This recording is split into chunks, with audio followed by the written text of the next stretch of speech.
Welcome to Real Vision. It's Tuesday, January 5th, 2021, just after 2 p.m. in New York. This is the Real Vision Daily Briefing. I'm Ash Bennington. It's TG Tuesday. I'm joined shortly by Tony Greer. But first, with the day's stories, Haley Draznin. Hey Ash, let's get to it. Tuesday is an important day for markets. It's election day in Georgia. Again, today's two runoff races will determine which party controls the U.S. Senate, and the markets are paying close attention. On Monday, equities suffered their worst start to a year since 2016, but today stocks traded higher, retracing some of yesterday's sell-off. The question is, are the markets anticipating a divided Congress? So that means one Republican would have to win, and we know historically markets perform better in a divided Congress or when the two houses of Congress are occupied by different parties. Right now, the GOP Senate margin is 50-48 if both Democrats win, something that hasn't been done in the Senate in 2 decades. It would shift the balance of power in the Senate to an even 50 seats for each party. Vice President-elect Kamala Harris would then serve as the tiebreaker once she's sworn in.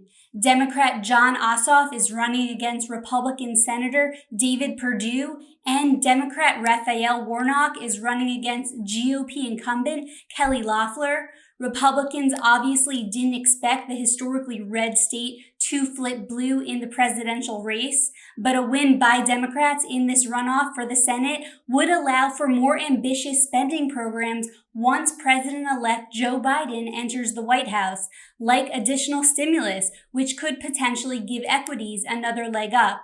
But it would also make corporate tax hikes more likely and increase regulatory risks for banks, tech companies, and the energy sector, which is also weighing on markets.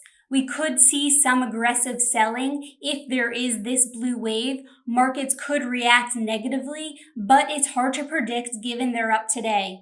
Financial narratives, of course, are fickle. Historically, as I noted, we see that a divided Congress is good for stocks, but the narrative before the election was the exact opposite, that a Republican Senate victory would be like a doomsday scenario for stocks as no stimulus would get passed. A blue wave narrative was buoying stocks from late August until right before the election, and that's why we saw a crash after the election as well. I should note that Democrats taking the Senate could also mean a greater convergence of loose fiscal and monetary policy, which could have negative implications for U.S. Treasuries and the dollar, but then again, that would be good for stocks. Anyways, we'll all be glued to our TVs tonight. Back to you, Ash.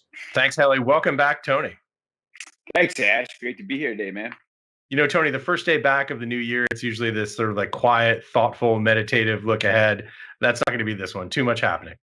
Too much going on, man. I can barely contain myself today, Ash. I'm actually strapped into this chair right now. You can't see it. But yeah, there's a lot going on, right? There's a lot going on outside our window. So what are you looking at that's got you strapped down? Oh, dear. The inflation story that we've been discussing is transpiring in spades on our screen right now.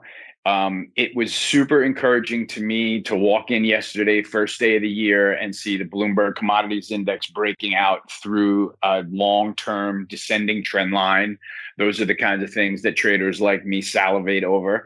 So we started the year off with that. Behind it, we had, an oil rally, a nickel rally, a big metals rally, gold coming back to life as an inflation hedge. So that was the start of the week, and it kind of ran face first into a little bit of equity liquidation, right? It looks like we came into the start of the year with the UK on lockdown, and, the books had been marked for the last moment, and now everybody's just kind of hitting those first cash bids that they see to lighten their books maybe, and I understand that.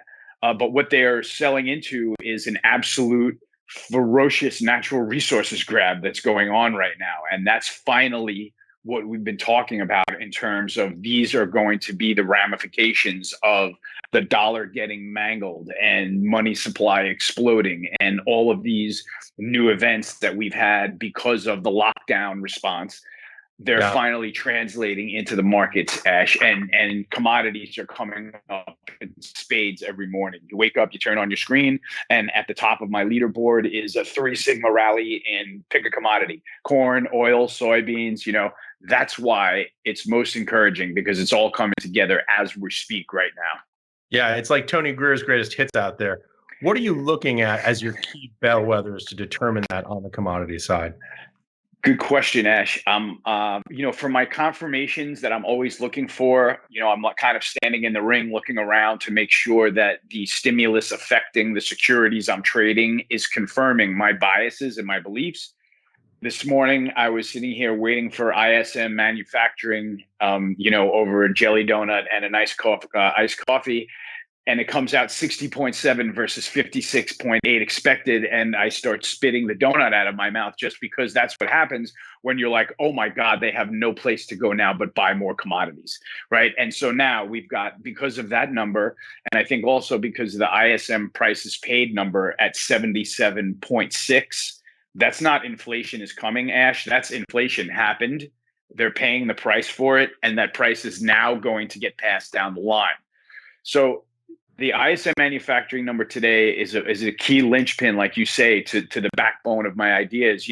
We've got manufacturing recovery in place. The Federal Reserve is still inflating assets at the pace of 120 billion a month. We've got the Dow Jones ripping through 30K and the Bitcoin ripping through 30K. So we've got an actual inflationary and liquidity bonanza on our hands right now. Yeah. Tony, I know this is a tough question, but how do you parse that in terms of understanding what percent is asset inflation and what is being driven by organic consumption? Well, asset inflation, put it this way. Let me translate this a little bit into my terms, if I will. I'm going to look for headline inflation, right? I'm going to look for the headline CPI, PPI numbers to start showing up closer to 2% and maybe through there very quickly. Because this is a sort of let the genie out of the bottle, and then you've got to keep a close eye on it because you can't put the genie back in the bottle. So, I'm looking for headline inflation to creep up toward 2%. It was interesting today, just while we're on this topic. Side note, we had Morgan Stanley come around from seeing roughly no inflation to warning their clients on headline inflation in the last 24 hours or so. So that was encouraging for me to see. Perhaps most importantly, though, Ash, the Bloomberg Commodity Index is the thing that's sending off the alarms to me, right? Like, the commodity sector is taking turns rallying for different reasons, whether it's oil rallying because of, for example, today what's going on with OPEC, where OPEC reaches a deal to keep the last last hikes in place. And then Saudi Arabia turns around and does a production cut of their own, cutting 1 million barrels a day.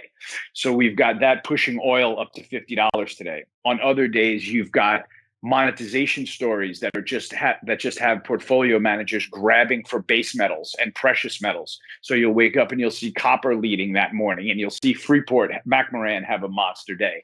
Then you'll see iron ore break out, and you'll see the steel stocks bounce.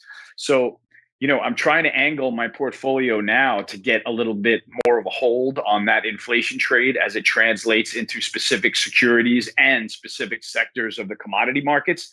But for me, Ash, that's what I'm always trying to true up. I want to see the CPI and PPI numbers start to catch up to the commodity rally that I'm seeing. And I think that once you get a number like 77.6 ISM prices paid, I think that's alluding to the fact that end producers are happy to pay up for their input commodities right now.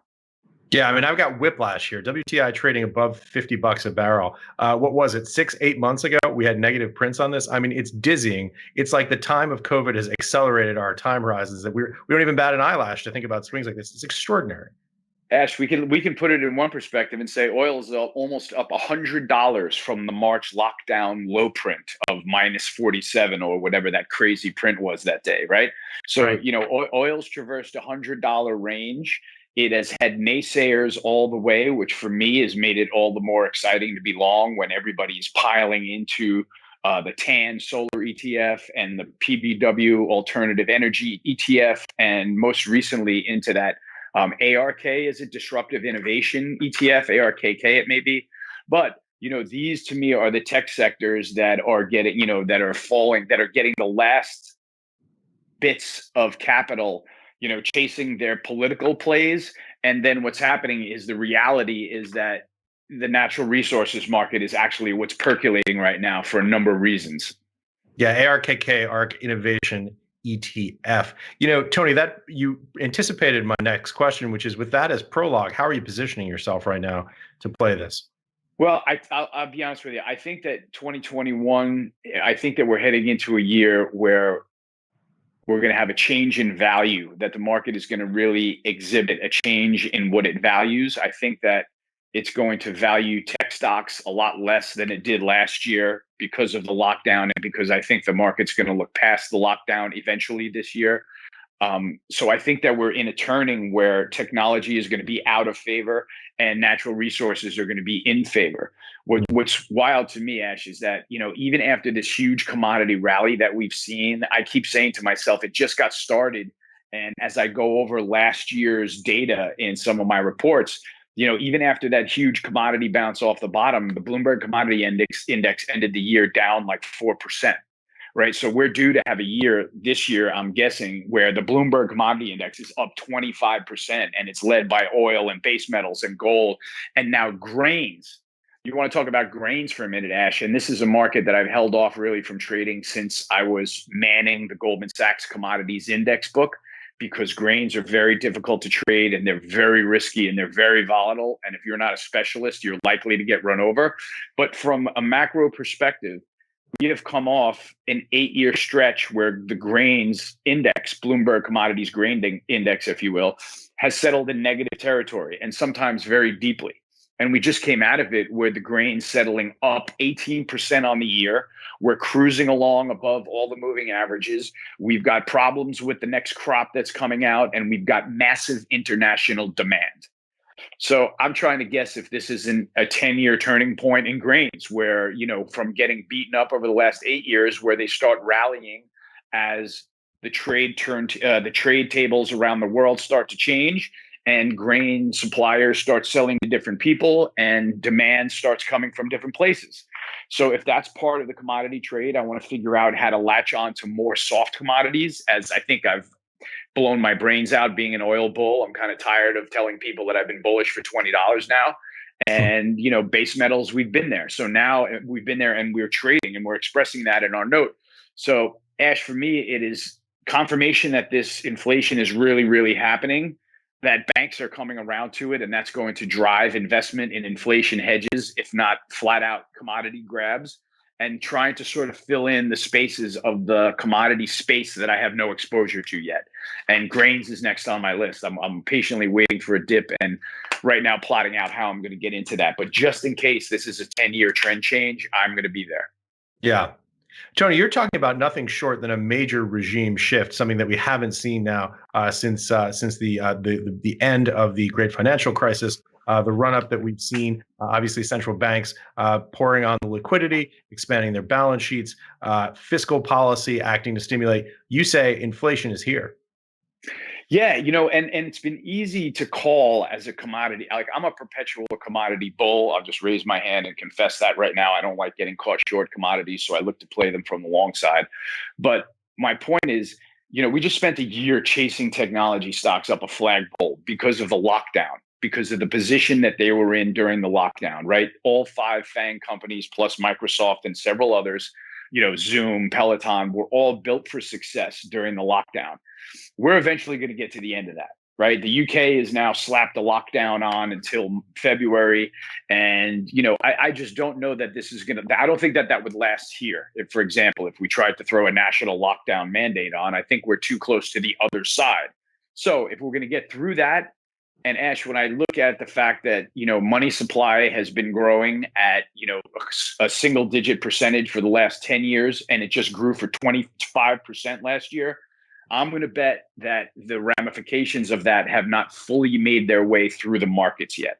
Right. And I think that that's where I'm getting confidence now that this inflation trade that we positioned for, it's just starting, right? And so, we've got copper going up through 8K. We've got gold testing 2K, Bitcoin going berserk. I mean, this is inflation hedge paradise right now. Yeah, I would add to that. It's interesting. Obviously, the counter case for that is always when people talk about the expansion of the money supply. The counter case that someone always raises is that there has not been a commensurate rise in the velocity of the M2 money stock. Right now, I'm looking at the chart from Fred. It's the M2V series. It's at about it's still below 1.2. The longer term average is close to 2%. All in, it looks like since 1960. I'm just doing the rough math in my head, but that trend is actually accelerating. It's changing. That there's a pivot moving upward now on velocity, suggesting potentially that maybe this might be a precursor of something else to come. That's right. I mean, my read, and I could be wrong because I'm not an economist, my read on the velocity of money slowing down is because of the economic lockdown that's going on, and people don't really have a place to go to spend their money. I mean, travel and entertainment largely shut down. Makes sense to me that the velocity of money is going lower for the moment, but you're going to still have to explain that 60.7 manufacturing PMI print that went on this morning that says that the industries are, they've moved on. They are filling their tanks, filling the railroad cars with commodities and shipping them off to the people that ordered them. So I'm going to, and no disrespect to the Fred charts or anything like that, but my velocity of money measurements are out there in the market. And when I look at Tesla up 700% last year and Bitcoin up 300%, you put any of the history books in front of me you want. That's a measure of the velocity of money for my purposes right there. Yeah, extremely, extremely well said. And like I said, that has inverted direction. It is moving up now. So we're going to have to keep an eye on that. Too soon to tell. But you're absolutely right. What we're seeing in asset markets clearly belies some of the charts that we are seeing from a macroeconomic standpoint. Absolutely, man. You want to just go over the tail of the tape today. I mean, we have a 4 sigma rally. We have a 7 sigma rally in oil, right? This is not something that goes on every day where oil goes up 10%, right? And this is Saudi Arabia blasting it through $50, if you ask me. We have a 4 sigma rally in soybeans and the Bloomberg Commodity Index, 3 sigma rallies in lumber, Brent crude oil, heating oil, and gasoline, 2 sigma rallies in platinum and corn, and the Aussie dollar in a 2 sigma rally making new highs, providing tailwinds along the way. I mean, this is velocity of money right here, man. Yeah, obviously this is something I didn't know off the top of my head. I'm just Googling this as you're talking. But Saudi oil production exports, it looks like it's about the numbers I'm seeing are between 11 and 12 million barrels per day. So you're talking about nearly a 12% haircut here. That's a substantial reduction in export capacity. Absolutely. And this speaks to what I said, Ash. When OPEC gets oil on the run, they don't necessarily show up with supply, right? Sometimes they will tighten supply because that will get oil to the next level, through the next technical level, through the next psychological barrier. And I think it was hard up until this moment for portfolio managers to conceive even buying oil for anything other than covering a short below $50. And now we're going to see it sit above $50 is my guess for several days and maybe keep traveling right through that price. And all of a sudden it adjusts everybody's psyche to, oh, okay, well, maybe I was wrong about oil going back to $25 because of lockdowns or because of coronavirus or something educational, something intellectually lazy like that, right? Let's look at what's actually going on. China demand is increasing. Saudi Arabia is trying to tighten up the taps, and they're trying to get the price higher for their own economic well-being, if you ask me. And there's absolutely nothing wrong with that in this free global economy, the way that it's operating right now. So, you're going to have players and different players getting leverage. You're going to start to see rails with pricing power in this big commodity grab, and you're going to start to see that sector lead the transports. And then we're going to get back to that, that period of time where we can eventually talk about getting back on a plane again. And for me, that's sort of the next level of the trade, because in my opinion, the Federal Reserve is not going to stop their 120 billion a month pace just because you and I can get on a plane and go visit somebody, right? That pace seems to be impervious to what's going on in the markets. I mean, we just saw the last FOMC with the Dow going through 30K and every global PMI above 50. Jerome Powell comes out with a straight face and says 120 billion a month. It's going to continue. Right. And it's like, well, what are we addressing at this point? What is that addressing? Yeah. So that's policy. Yeah, it starts to feel, Tony, like this. It just got this central bank policy has a logic of its own, right?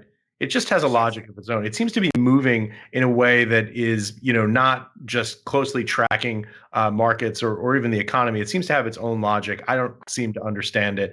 I feel like people who claim to understand it may be kidding themselves. How about we're moving into an era where they're going to start taking responsibility for climate change? Right? We've got a new green foundation or something or other. I'd have to look it up again, but that the Federal Reserve just joined, and it's a consortium of central banks that are going to use their policy in ways that will, save the world from the climate crisis.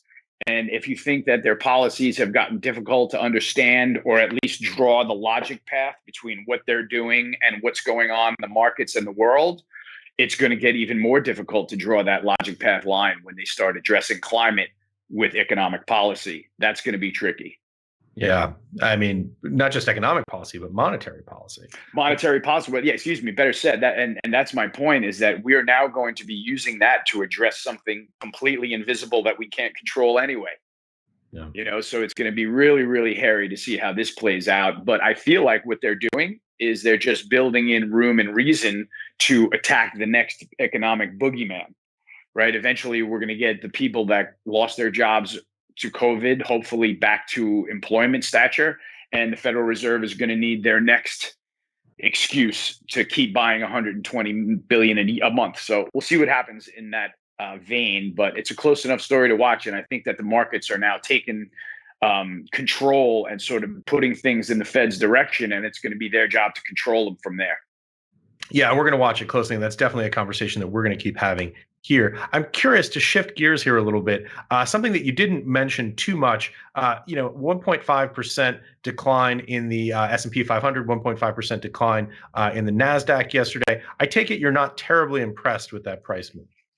Well, I was prepared to see, when we had the early signs of an outside day yesterday, where the markets came in frothy at a new high and went negative pretty quickly. Yep. You'll start to look around the tape for reasons outside of the market why that might be happening, right? It could be something that's going on in Washington. It could be something that's going on with the Georgia elections. It could be something going on. I don't know, maybe the world is scared that Jack Ma's been missing for a couple of months. I don't know what it is, but something got into the psyche yesterday at the highs, caused people to hit some bids, right? So we are going to be walking into this and facing this non-linear path, Ash. But I think in the end that we're going to wind up in the same place, and that's at the Federal Reserve reflating assets. Yesterday's sell-off, we had a minus 1,500 low on the tick index. That wasn't a very terribly, a terrible extreme to contend with. I would imagine that if there's going to be a 2 or 3 day sell-off, that it would probably happen quickly right in a row. Today, we've got the commodity markets turning around and rescuing things a little bit. So I think it's just going to be a question of being in the right place in the rotation for the new year, Ash. I'm still a believer that it's going to be a commodity-driven rally, like they just took the ball and ran with it today after yesterday's sell-off. And I think that tech stocks are going to struggle to perform, much better than they did than when everybody was locked in their house for a long time with no certainty on the other side. So that's how I'm kind of looking at the world big picture. Is commodity less in favor in 2021? Natural resources must own bid only trading. Mm. You mentioned the Georgia Senate runoff. What are your thoughts there?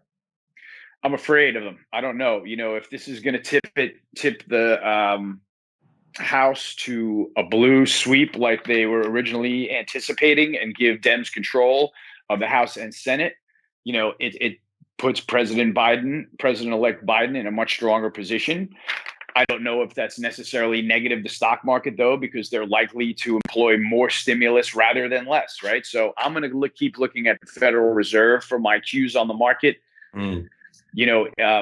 Either way, no matter how the Georgia runoff goes, I don't think the market has it priced in yet, because I don't think the market knows the answer yet. So That's right. we may have a little bit of volatility coming out of it. But I am going to stand firm on my idea that, the Fed is inflating assets, and that if you don't have them, you're going to have a major problem. Yeah, it keeps coming back to that point. By the way, you mentioned President-elect Biden. Who knows what he's really rooting for? I've joked about it on this show that he may actually be hoping for Republicans to hold the Senate because it gives him a lot of air cover with the hard left wing of his own party to say, "Guys, I agree with you. I'm on your side. I got to negotiate with Mitch." And so it's a really interesting time. Obviously, there are just a tremendous number of moving parts. And exactly as you said, this is something markets have not gotten priced yet because there's just simply no answers to those questions. I saw Frank Luntz a couple of hours ago in a CNBC story that got published online, basically saying that Frank Luntz, of course, if you don't know, is a very long, established and well-respected Republican strategist, Republican pollster, coming out today saying the Republican Party is basically committing hara-kiri. They're on the brink of civil war. They are throwing themselves off the face of a cliff, and the Republicans themselves are going to cost themselves the majority in the Senate because there's every indication that this election down in Georgia is going to go against them. Could very well be, man. And like I said, I don't want to get in the way of things that I can't control politically. I just want to make sure that I can sort of see what's coming and trade them after they happen, Ash. I'm going to leave it at that. It's certainly a sticky situation between DC and Georgia right now. I think that's probably why we hit the panic button a little bit yesterday. Yeah. There's a few uncertain outcomes I think that we're going to have to wade through. Right. But I was concerned that they were going to affect the commodity markets, and they've affected the commodity markets sort of really positively. And so I'm trying to take my cues from that and let that be the alarm that's ringing in my ear and sort of put Washington on a little bit more of a noise cancellation policy, if that's fair.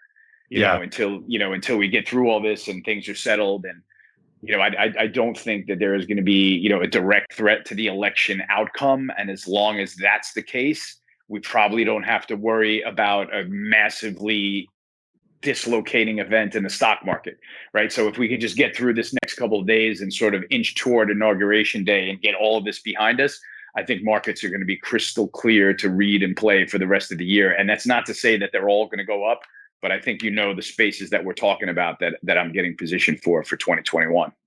Yeah. So speaking of positioning, let me ask you the nuts and bolts question. Obviously, we have these, I don't know what you want to call it, an overhang, uncertainty, whatever the phrase is right now. Obviously, here we are, January 5th, runoff election going out to January 20th with inauguration.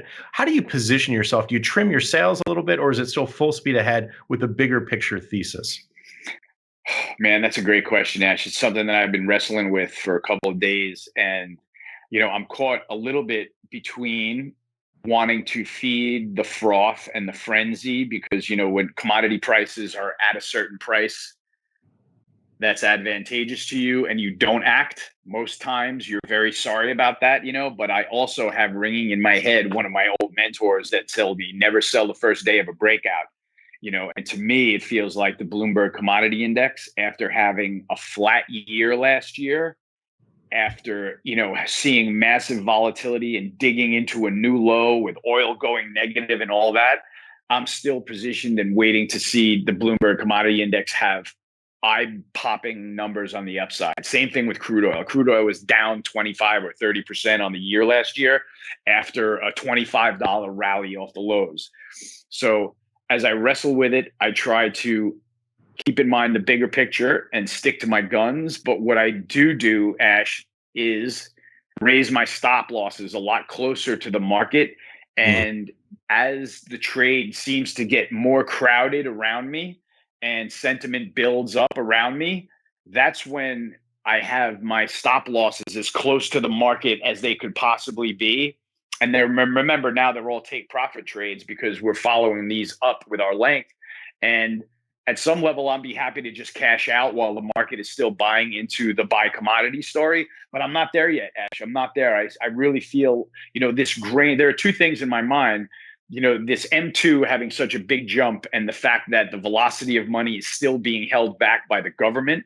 I think once that lets go, then there might be a bigger commodity chase coming when we start to see headline inflation.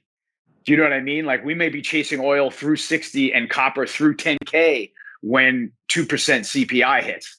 And I want to make sure that I'm long for that, having done all this work at the lows, So for now, and the natural resources trade, I'm a sort of hold strong, but bring those take profit levels up below the market's way closer to last sale, so that we're locking in profits if the market starts to turn. It's I guess it's an attitude and a belief that kind of changes over time once you get something right, Ash. Pretty good place to be. Happens every once in a while. You know?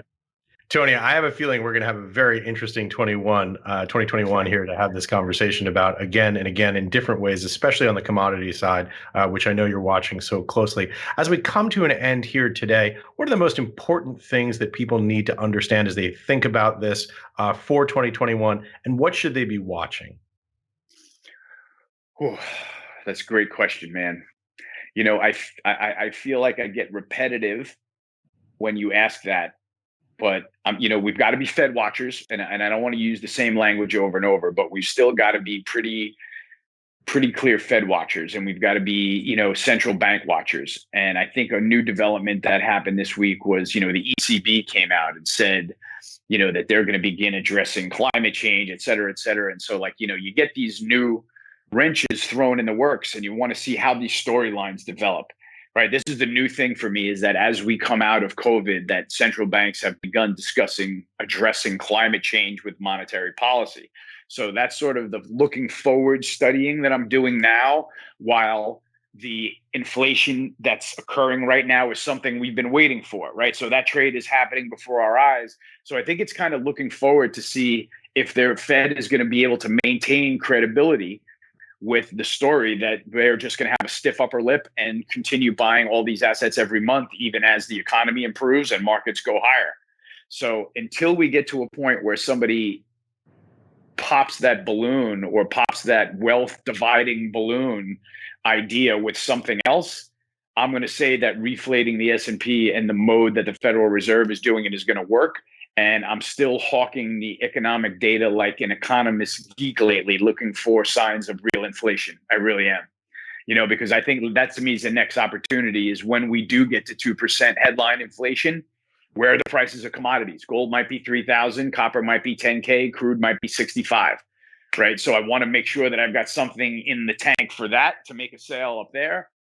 At the same time, stay sort of nimble and make sure that I'm in the right areas, right? We've got the oil market covered, base metals covered. I'm lacking grain exposure. I'm trying to get there. And I'm just kind of steering clear of the technology space and spectating. So I just want to see my ideas play out and keep looking for confirmations of them. And we haven't even gotten to talk about crypto yet. We haven't even, man. I'm happy for those guys. I'm happy for the hodlers. I might print that shirt up. You know, I genuinely am. I like to see people get trades right like that. I hope they learn to make a sale one day, but that's probably a TG Tuesday for a whole nother time. Yes, indeed. Well said. Tony Greer, thanks again for joining us. Ash, it's great to be here with so much excitement for the year, man. I look forward to the next 20-something sessions that we have. Absolutely. See you soon. Peace, my man.